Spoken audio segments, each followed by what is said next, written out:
Hello বন্ধুরা, আজকে একটা দারুণ খবর নিয়ে হাজির হয়েছি। টাটা মোটরস আবার আমেরিকায় গাড়ি বিক্রি শুরু করেছে। কিভাবে হলো, কেন হলো, সবকিছু বলছি এই ভিডিওতে। সঙ্গে থাকুন।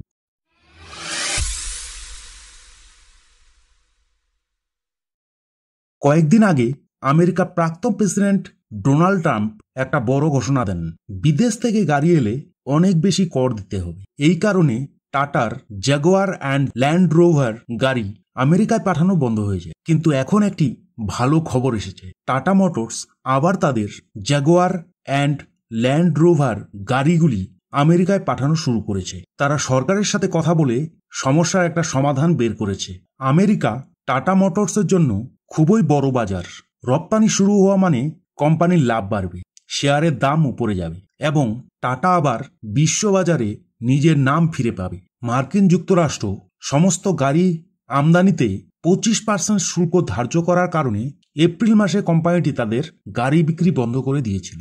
আমেরিকার প্রেসিডেন্ট ডোনাল্ড ট্রাম্প ভারত যুক্তরাষ্ট্র মুক্তি বাণিজ্য চুক্তি ঘোষণা করে ভারতের প্রিমিয়াম গাড়ির আমদানি শুল্ক 25% থেকে 10% নামিয়ে আনতে পারে বলে জানা যাচ্ছে। আপনার কি মনে হয় এটা টাটার জন্য ভালো খবর? নিচে কমেন্ট করে অবশ্যই জানান। ভিডিওটা ভালো লাগলে একটা লাইক দিন আর এমন খবর পেতে সাবস্ক্রাইব করে ফেলুন।